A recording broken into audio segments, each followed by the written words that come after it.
Hey, I'm in the golf field. Look, a chickadee. What do you think he's looking for? It's Mr. Flagstaff. All right, friends, I'm back here in my little goldenrod patch. And remember, at our lab, we're going to the mix variable. What we were testing to see is if size of the goldenrod, because they come in different size, to see if size, right, here's a goldenrod gall, size makes a difference in whether or not predators attack. Our dry variable, I'm gonna go ahead and pick a few of these. Our dry variable is going to be how many attacks by different predators. And then think of some controlled variables. Let's see, here I am, I'm picking up all these galls on the same day, at the same time of year, from the same field, right? Same part of the world. What else is this? There's another one. There are galls in different types of plants. I only want goldenrod ball galls from this plant. All right, so there's a few more. And I'll pick a few more here in this little, well, that's a little teeny tiny one. There's a big one on the ground there, yeah. All right, so that's our lab. And then I'm gonna go inside. Ooh, a double, there's two on this one. Then I'm gonna go inside into the kitchen and we're gonna open them up. All right, so I kept this bag of goldenrod galls here in the fridge, right? Because they usually cold.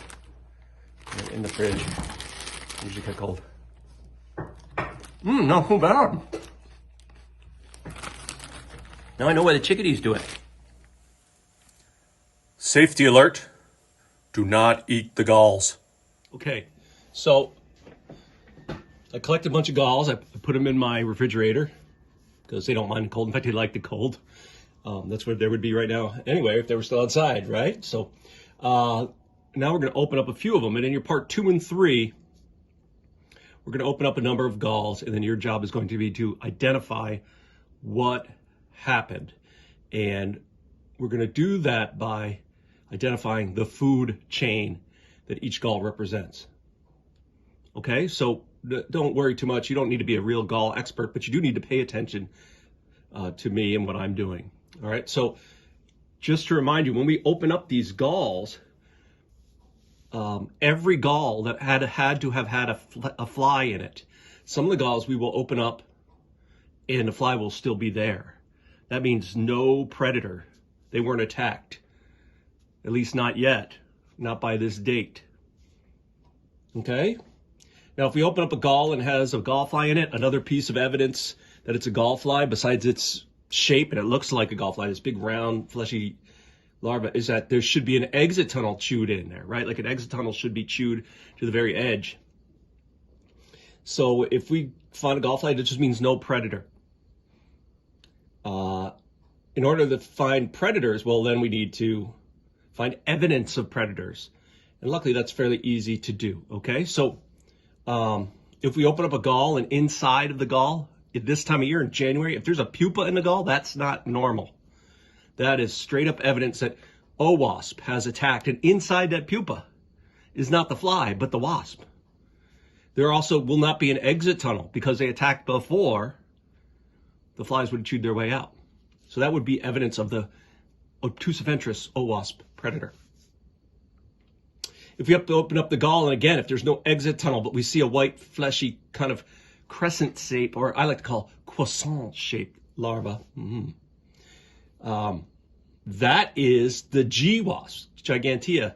And so that's evidence that the G wasp came and attacked the gall. Now, both of these wasps have been known, if they attack early enough, especially the O, to attack the gall and then leave before the end of the summer. So if we open up a gall and it's totally empty, that's evidence that one of the wasps, there had to have been a fly there, that one of the wasps came and ate the fly.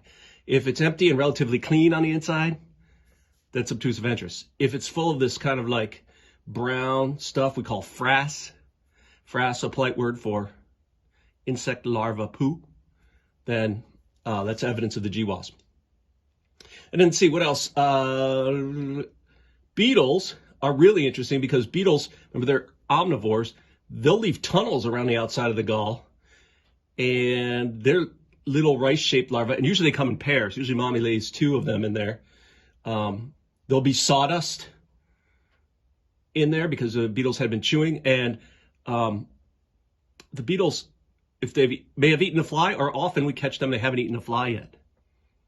And then, of course, if it's empty, well, we look at the outside, right? I mean, if there was a hole in it, that's pretty obvious. A bird came. Woodpeckers make nice, neat holes. Chickadee-dee-dee-dees make kind of messy holes. If it's empty and there's frass on the inside, that means probably the G-wasp attacked during the summer and then got out before the end of the summer. If it's empty and the inside of the chamber is just kind of empty, usually it's fairly dark, that's evidence that the OWASP was there. All right, so as you can see, right, here's just a few galls, 6 of them. And they come in variety of sizes. There's some wee little bitty galls and some larger ones. If we were in class, we'd actually be measuring them with the calipers, but since I'm home right now, I don't have any. I guess we could measure them, but I think just to make life easier, we're just gonna separate them into 3 groups by eye, small, medium, and large. Okay? All right, and then every time we look at a gall, we're gonna try to tell the story of the gall with, we call this like an energy pyramid, or it's a food chain. We know that the goldenrod gall is on the bottom, and then every goldenrod gall has, see, it's like a little house. Get it? Ecology house? Yeah. Right? So, like, if I'm going to open this gall, I call it a large gall. And then I'm going to look for things on the outside. What am I looking for? I'm looking for holes. By the way, this one's got a little hole on the outside. That is a big clue, right? Hole on the outside is pretty good evidence. I mean, it's a little pinpoint little hole. It's pretty neat. So that's evidence of one of 2 things. Either the larva's in there and he chewed his tunnel too far, or he's not in there because a woodpecker ate him. Or it could be something else. All right, so the way we do this is, if you're gonna do this at home, of course you should have parental supervision, but we're just gonna try to open them up. I use a knife to do that. Safety alert, this knife is sharp. Only a trained professional should be using a gall opening knife. This has been your safety alert. But I basically just push into the gall along the equator of the gall, like pushing in, and then I'm just trying to get the gall to split. There we go, I got it to split. I'm not really cutting through it. And then when I look on the inside of the gall, there should be evidence. Now, holy hoo-ha, look at this. We've got frass. And there's no living animal in here, but there's frass.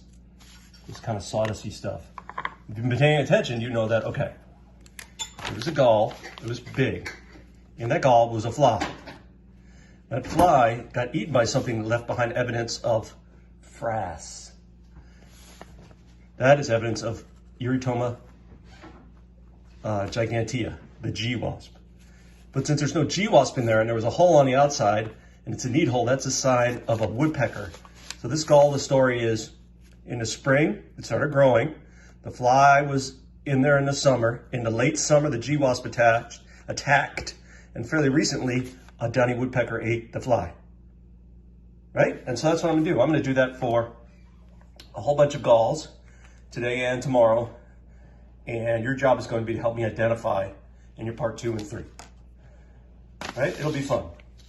And yes, now Mrs. Kovacs is going to be mad that I made a mess of the kitchen.